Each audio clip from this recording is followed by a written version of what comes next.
podcasts. I was listening to a podcast, I think yesterday actually, and it was a guy who used to be a personal trainer, and he would always ask them first and foremost, hey, why do you want to hit these goals? And he said, anyone that said, I just want to look good in a bathing suit, that why it may start off strong, but it fizzles out. But he said when he gets those people who are like, hey, I just had grandkids, I'm about the age where my dad passed away from some sort of health issue, and I don't want that for my family. I want to be healthy for my grandkids. That was his why. And you can imagine that goes a little deeper, that goes a little stronger, and it's longevity. I'm Rhett. And I'm Brandon. And we're the House Dads. Because we're dads who sell houses. But we're also husbands, business owners, sports freaks, Christians, friends, marketing nerds, TV show bingers, and so many more things. Like so many of you, we're just trying to do it all. We're trying to do it well. And that's what we're here to talk about. Welcome back, everybody. We are back. I am your co-host, Rhett, and I'm here with the other co-host. Yes, Brandon. Welcome. We've never done that before. We've never introduced ourselves. Yeah. We rely on the intro too much. Hopefully, if you made it through that, you got yeah, exactly. Welcome back. We're here with another episode. We've got a good one for you. I will give a disclaimer. If I look a little like, if I fall asleep halfway through, it's because we just had a baby. Yes, you are fully in the newborn season. We're about 2 weeks in at the time of this recording. Sleep's already kind of messed up with two. Yeah. So we're used to it, but yeah, it's been a good. Yeah, good it's challenge. one of those things that you talk about it in any season of life. Are you ready to Are you ready to get married? Are you ready for children? Are you ready for a third? You're never really ready. It's just it happens, and here you are. Here we are, but we're doing it. We're juggling. We're in zone defense now. Yeah, but it's exciting. Yeah, it's good, man. Yeah. Well, I'm gonna need all the tips. Courtney is like halfway through. It sounds like a prison sentence.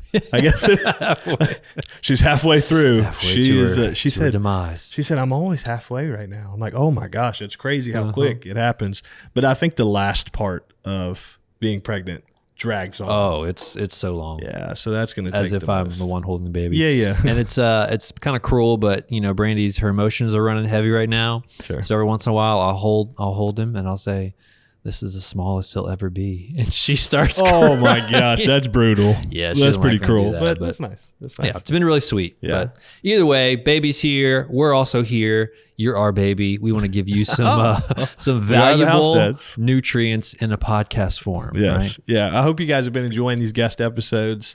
When we started out to set those episodes, we usually do 20, 30 minutes max. Mm-hmm. And then we sit down and it's like 1 hour later. Yeah, we can't fit everything. No, in 20 you can't. And I think that, I've loved that longer form. Yeah, me too. And we would have not been doing our guests a service. And we've been doing y'all a disservice to cut those halfway. So hope you've loved them. They've been really good. They've been a good feedback on them for sure. If y'all have any guests that maybe we don't have pull with that need to be on the House Dads podcast, let us know. Couple of recommendations if you have any pull. Mark Cuban. Yeah. LeBron James would be a good one too. I want Drew Brees. Somebody holler at Drew Brees for me, please. So if you have any connections, we will give you props. Yes. So we're going to dive right in today. Look, it's beginning of November if you listen to this when this comes out. And so if you haven't really started to think about 2024 yet, hate to tell you, you're a little bit behind the eight ball. Late. Yeah, it's I don't know what behind the eight ball means, but I don't either. We can Google it. Yeah, you're a little bit behind, right? It's crazy to think about, but if you start just in the last 2 weeks of 2023 planning for 2024, you're already behind. Especially in our business, but in every business, what you did in the quarter before is going to determine the quarter that you're going into. And so, it's easy for us to think about, we want to have a great January, February. Well, that starts in November and December if we want to have that. And, you've heard us say it in different parts of different episodes that we've done, but what's going to happen in 2024 is either going to happen to you by default or it's going to happen by design. Yeah. And so we really want to design 2024 to be a good year. And I say be a good year because we did all this goal planning and hardcore setting and getting ready for 2023, but just in our particular market, it's changed quite a bit. Yes. And so we're sitting here and we analyze our goals as a company pretty often. And I'm looking at my goals, and it's not what I wanted it to be. Yep.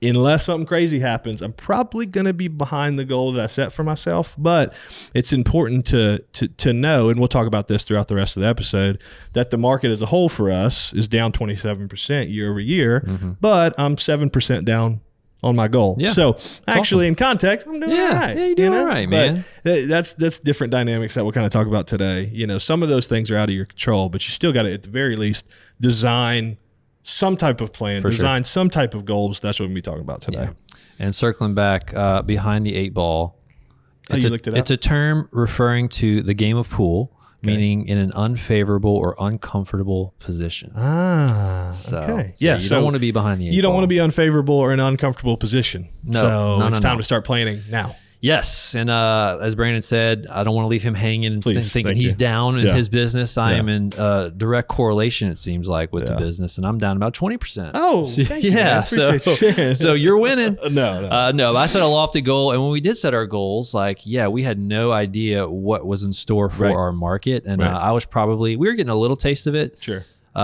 If you goal set towards the end of last year, but I was in a little denial, when I set my goals, and I was thinking, hey, let's chase these COVID numbers that we're used to. So I'm down as well. But yes, being in a shifting market, like Brandon said, you got to be able to set your goals with expecting some curveballs to come. Right. You got to adjust as needed. Some people set their goals and they stick to them, it's the Bible, which is good. You need to shoot for some things, but it's also good to be a little realistic, and we'll talk a little bit more about that further into the episode. Yeah, and this is not just for real estate industry. No. I think everybody's feeling the pressure of inflation and just all kinds of different things. I see some industries, very few, are doing really, really well, but a lot are struggling. And so, I think that's something to consider too, is that maybe if your industry was absolutely booming and you were barely hitting your goal, then you'd have to consider the inverse of, maybe you hit your goal, but your goal was too pessimistic, too realistic, and not something that actually stretched you. Right. So, and this isn't this real estate specific. This is industry wide. This is like a lot of different industries. And we do want to encourage you too, it's kind of a weird time right now with affordability, inflation. You could be down in the dumps.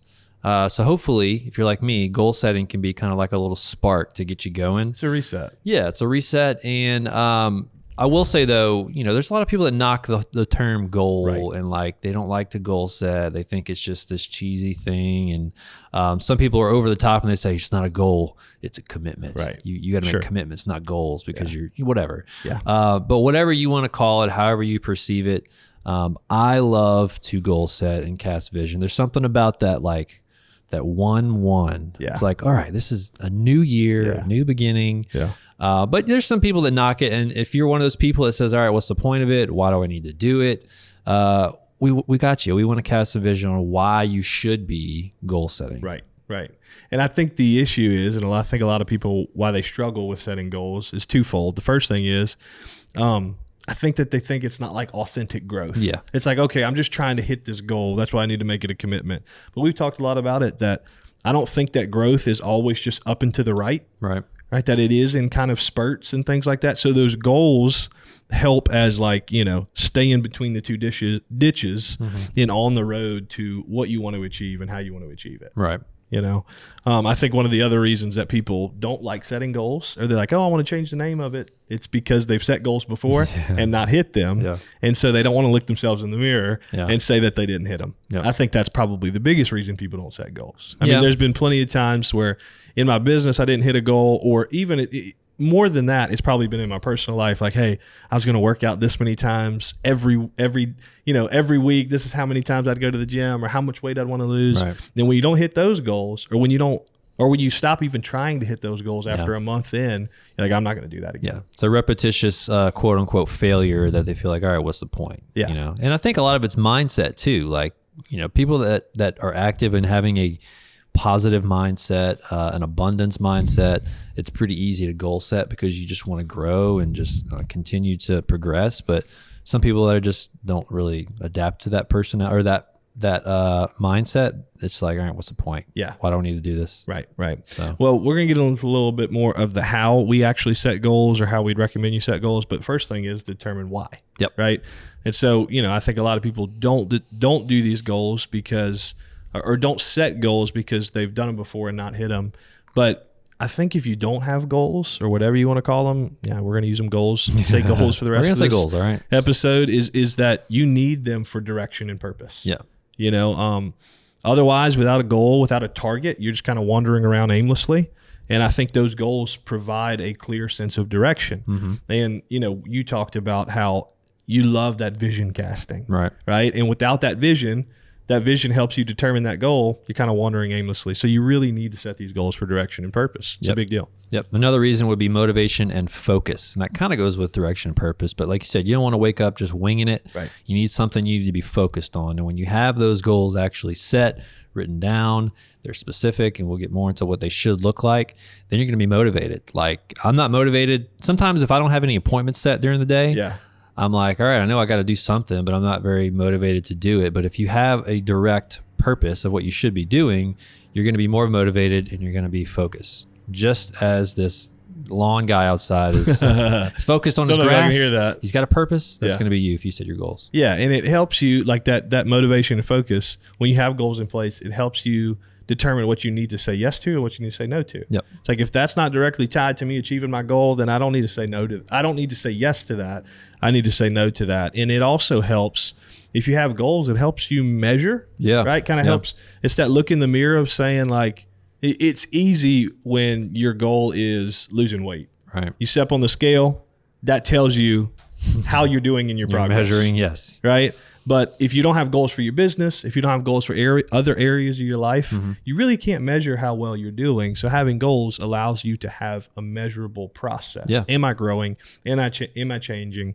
Am I achieving what I set out to do? Yeah. Otherwise, you're like, maybe I'm doing better. Maybe I'm not. Like, you don't have anything that tells you definitively how you're doing. Exactly. Yeah. And the next thing is accountability, which a lot of people steer away from. They hate to be held accountable to things, but however that accountability looks like for you, it can be totally, putting it out in the open for everybody to know what you're doing. So you need to show up and do those, whether it's accountable to just one person, to a group of people, whatever. Having those goals, what you're accountable to. It's like, hey, if you're going the losing weight category, it's like, hey, I want to lose weight and I'm accountable to my family to be healthy and to do that. So it just holds you accountable when you actually have them set. 100%. And what I do every year is when I set goals, I'm setting them personally and for my business. Yeah. And the personal ones, like I've done over the past couple of years, and they've really been transformative. My business ones, they change and they differ and stuff like that. They're kind of consistently around the same thing, obviously implementing new ideas and stuff. But I think if I wasn't setting goals for my business and if I wasn't setting goals for my personal life, then I really wouldn't be growing. Then I'm like, oh no, I'm good. I'm just going to keep doing the same thing over and over. Yeah. But like setting goals allows us to grow. Yeah. It allows us to develop. It allows us to change. It gives us room for that. And it's not that it's the achievement of the goal that says that we've grown. Yeah. It's the journey of it. Yeah. It's the striving for it. It's the pushing for it. And that allows for the growth. That allows for the development. And that's it's fun to look back on, like, your prior year's goals. Yeah, and it's you're like, really whoa, fun. that was my goal. Like, Right. I can do that pretty easy now. Exactly. And you can see that personal growth and development. Like, you're going to get better and better over time. That's a great point. But it does take that intentional goal setting to do so. Yeah. Yeah. What's cool is one of my goals last year was this. Really? Like in Here We Are. Yeah. Because we started talking about the podcast in 2022. The very end of it, yeah. Yeah. Yeah, because we launched in February. That's right. Yeah. We started talking about it in 2022. So when I'm setting goals for 2023, it was this. And look at us now, man. This is really cool to think about. To talk to that, our goal was to put out an episode every single week. Yep. We've done it. Yep. We missed 1 week, right? I don't know if we did. I think maybe we messed up with film. We had an issue with production. Yeah. It wasn't like we just got lazy. Yeah. It wasn't our fault. Sorry. No, but we were consistent. That was a goal. Yeah. And we're growing. I feel like our chemistry is getting better. Yeah. I think the content what we're bringing to you guys as you've been growing. So, it's just cool that you guys have been along for one of the goals coming to fruition right here. For sure. And it's been the journey, not necessarily the destination, that's really brought us growth. Yep. 100%. So those are some reasons. Just to recap: direction and purpose, motivation and focus, measurable progress, accountability, and personal growth and development. That's why you should be setting some sort of goals, whether personal, business, and both. But let's talk about, all right, how do we goal set? What should we be doing? What should we be thinking about when we're setting these goals? Right. So if we're all on the same page of the why, then we have to go to how we actually do it. Right. Because I think for a long time, I knew that I needed to, but I didn't know how, so I just didn't do it at all. Yeah. Or I started doing it incorrectly, and it just wasn't good. One of the things that we used to do was haphazardly early on in our brokerage would just put up these production goals with all of our agents, and there'd be agents that would be brand new and hadn't sold more than $1 million in real estate and say, I want to sell $8 million this year. Yeah. And just like put no action, no where you at to it. And it was so bad on our part because we weren't leading them well. But we fixed that since. And so what I've learned when setting goals, the first thing in how to do it well is you have to determine where you're at. Yep. You need to transparently assess where you're at currently. And I think of it like this, is like, if you call somebody, you don't do this anymore. Now they just tell you the address and you just put it in your phone and it gets you there. But if in the old days, if you called somebody and said, hey, I need to get to your house, can you give me directions to get there? The first thing that they're going to ask you on the other end is, well, where are you at? Right. To determine your destination. Yep. Right. Or to get to where you want to go, to get to that goal. First, you have to figure out what's your current location. Yep. Where are you starting? That's what we have to do at first to be able to get into those goals. Did you drive around during the MapQuest days? Oh, I remember MapQuest days. Printing out MapQuest and following with the paper. You loved it? I because that's how I learned to navigate. And Dad didn't know how to do it, and so that's how I did it. There you go. But I remember printing those out to like even go to friends' houses, like for sleepovers on the weekends. Like, hey, give me your address. I'd bring it home. Man. We'd type it up, print it in, and Dad would drop me off using MapQuest. What a way we've come. But yes, you do need to know where you're at in order to goal set. Right. And on top of that, you need to know, in order to look towards next year, you need to know what you're doing well and what you could have done better. So we're in the process of goal setting with the team. And one of the activities I have for them to do is, hey, where has your business come from this year? Majority.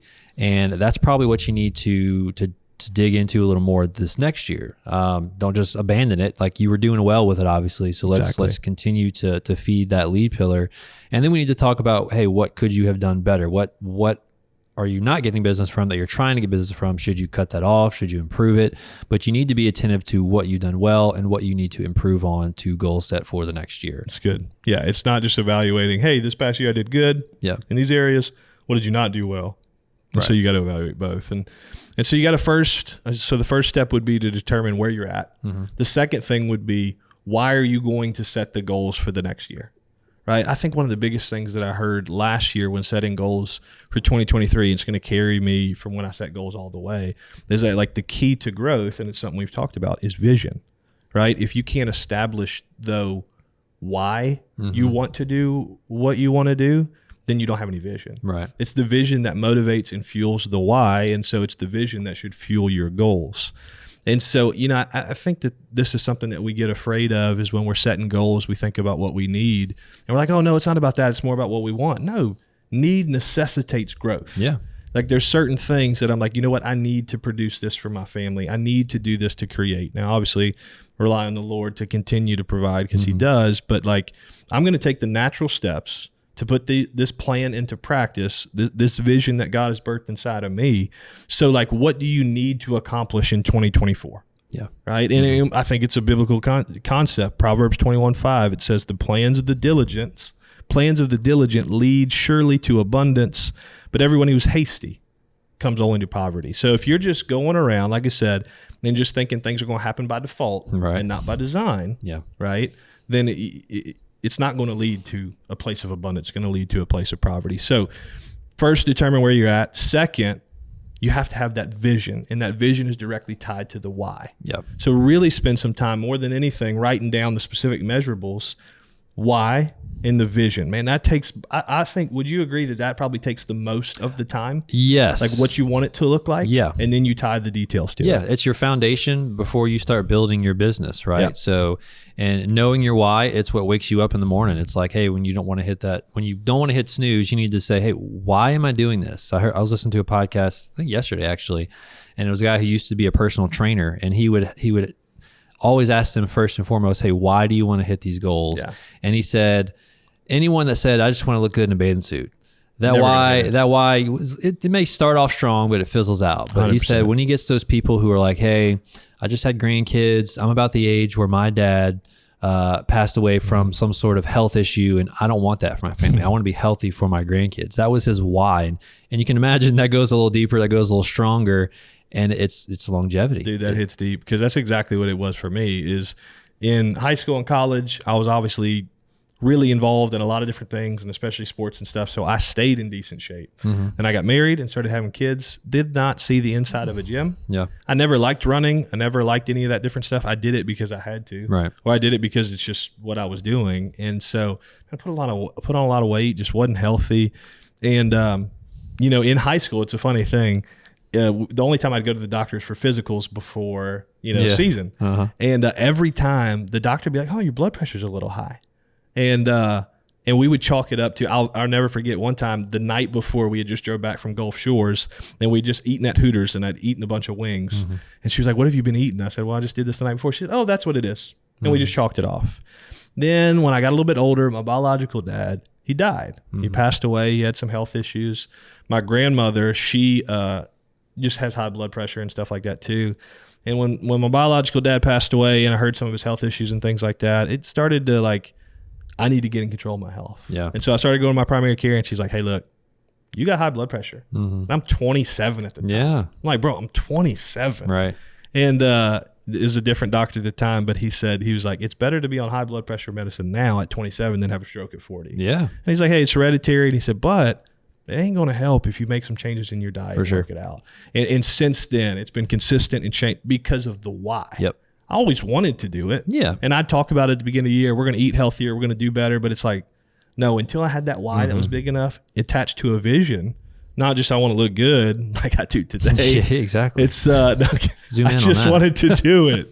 There was the why that was attached to it. Yeah. And everybody wants things, but once you have a deeper rooted why, it just fuels you so much more. And so speaking to people that are younger that may be listening to this, like who don't have families, who don't have, spouses, sometimes your why looks a lot different than ours does. So it can change over time. Yeah. So I think it's important to assess that every year to see, hey, what is my why? Why am I waking up? What fuels me during the day to hit these goals? That's good. So we're setting goals properly. What do we need to do to set goals properly? We don't need to have dumb goals. No, we Brandon. need to have smart goals. We need to have smart goals. I love a good acrostic. Acrostic. Is that what it's called? I think so. Yeah. You know how, we used to do that back in school. Yeah. I don't think I've heard that term since school. I use them when I preach sometimes too. But this one, we didn't come up with this, but it's a good way to set your goals. And this is a real practical step. You do SMART goals. SMART goals. So the S.M.A.R.T all stand for something.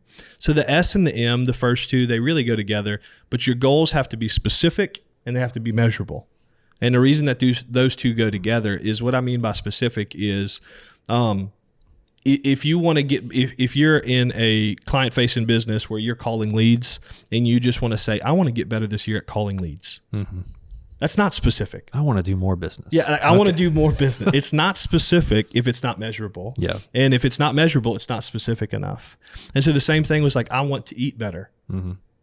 That's not specific. That's not measurable. So if you're setting these goals that are general and vague, number one, you're setting yourself up for failure. And then number two, it's not going to be something that you're going to be able to sustain because you can't track it. Yeah. You can't see how you're actually doing with it. It needs to be a black and white goal of, hey, I want to sell 1 million more in business. I want to make 10 more calls. I want to watch 30 more minutes of education. It needs to be very, it sounds like, that sounds like a lot, but otherwise, you're just going to... It's going to be directly trackable. Yeah. Instead, you can work your way backwards. What we do, like in our office specifically, is say, okay, if you want to do X amount of production, well, you talk about why, and you would do X amount of production. Well, what would actually lead to that is you doing this much weekly. Yep. Right? And I think it's important, too, depending on the goal, to look at it and say, well, should I do that on a monthly basis, or do I need to track that on a weekly basis? If that's something that you only need to do once a month, well, then you set that goal for a month. Yeah. But if that's something that you need to do every single week, then you need to make sure that you're measuring it weekly. Yeah, absolutely. Your progress is much more predictable than you think. That's so good. Yeah. S is specific, M is measurable. The next is A, and that is achievable. You need to be a little realistic in your goal setting, right? You can't, like you say, a new agent or someone new to a business say, I want to be the top. I want to sell 8 million in real estate. I want to be the top producer in the state. Like, yeah, we all do, but is that achievable? And not to like say, set yourself up short so you can hit a goal. Right. It's like, but you need to be a little realistic. Right. So make it achievable. Like getting back in the gym. Like I've had some people, it's like, I haven't worked out in 10 years. And they're like, I'm going to go to the gym 6 times a week. No, you're not. Somebody could go from 10 years of not in the gym and 6 days a week. But it's like, no, but really look at your schedule, things like that. Can you really commit to doing 3 days a week? Yeah. Do that. And that's good. And that's achievable. And you can hit it. So just be realistic. Yes. Achievable. Yeah. And R is relevant, right? You need to make it an actual, it needs to be relevant to your business. So if you're setting business goals of, hey, I want to sell 10 million in real estate, don't say, well, I also want to drink no Coke. Right. Like it needs to be relevant to your industry, to your thing. Yeah. And the last one, T, is time sensitive. You set that time, that deadline to do it. That is what's going to fuel you. So you can't say, eventually I just want to sell 10 million. No, you got to have a time stamp to know when you need to do it, because it creates some urgency. It creates these daily activities that we need to be doing. Yeah, I think it's important because, you'll be setting goals for all of 2024. A lot of times I'll set goals for like the first quarter of 2024 that may not be for the full year. Right. Hey, these are the things that I'm going to do for the first couple of months. Yeah. Right. Or, hey, this is during the summer. This is what we're going to do. This is what we're going to do next December. So, you're setting goals for the next year, but they may not be something that you're doing every day or every week or every month for the whole next year. So make sure you have that time sensitivity attached to it. Yeah. So what we're starting to instill is that, we do set a yearly volume goal, but we're being intentional about, all right, what are your quarterly goals to lead up to that? Because so much can happen in a year. That's right. Again, the market has shifted, it's adjusted, but we set those goals but hey, we need to look at it every quarter and reassess if we need to. Right. But time sensitive is so important. It's massive. It's massive. And I think probably after you've done all this, there have been years where I spent a whole lot of time initially doing this, setting it all up. And then after quarter one, it all goes out of the window. And so I'm like, you know what? I'm not going to take that look in the mirror and I'm not going to reassess. Yeah. But it doesn't matter how good or how bad that you did. You have to be intentional about actually taking that look in the mirror and tracking them, looking at them. It's exposing. Yeah. I'll never forget. And I've told this story on other podcasts, other episodes before that, man, when I took the whole month of December off and didn't really do much in November and I didn't have a closing or a paycheck for the first 3 months of the next year. And it's like, man, it's just, it's, and so at the end of that first quarter, I was well behind every goal that I set. Yeah. And so, but the cop out and the easy way, you're not going to grow. You're not going to change if you don't face the music, look at yourself in the mirror and say, hey, I got to get better. This is what I've got to change. This is what I did not commit to. Absolutely. So we gave you reasons on why you should be goal setting. We're giving you practicals on how you should be goal setting. So a little takeaway for you to go and do it now. We would encourage you, and we're going to do it ourselves with permission of our significant others and friends. Here it is. Courtney, Brandy, hope you're watching. No, but try to find some sort of, whether it's a day, a certain amount of hours to just take all distractions away, sit somewhere, go somewhere, and intentionally use that time to goal set. Right. Our team, we're having a vision day where we all get together. We're going to get babysitters. We're going to just mute our phones as much as we can, and we're just going to goal set. We're going to talk about our visions, but we encourage you to do that. Some people go away on a little retreat for however long they can or what they need to, but it's just good to be intentional with that time, not just passively while you're watching TV or with the kids running around. Just, I think I wanted to know. Intentionally find some time to sit and goal set. Yeah, it's massive. It's just there's so many distractions, so many other things competing for your attention that if this is something that you don't pay serious attention to and you just do haphazardly, then you're going to get haphazard results. Yep. And so I think you got to intentionally do this so you can have intentional results. And something to mention too, this is airing in November. Right. You should be goal setting. I mean, what you do now shows up in our industry at least about 90 days later. So if you wait till the beginning of the year to goal set, you're behind the 8 ball. 100%. As we talked about. So start doing that now. Don't put so much pressure on yourself like, oh, I already missed it, I'm screwed. Like, no, just take some time and just prep for the next year. Yeah. You got it. Yeah. The best day to start is now. Now. Yeah. So I think that's important. Just go ahead and start playing. Anything else? That's it, man. Cool. Well, guys, thank you so much for being here. I hope that you're with us on this journey to start making 2024 a good one and that it happens by design and not just by default. Thank you guys so much for tuning in. We'll catch you next time. Peace.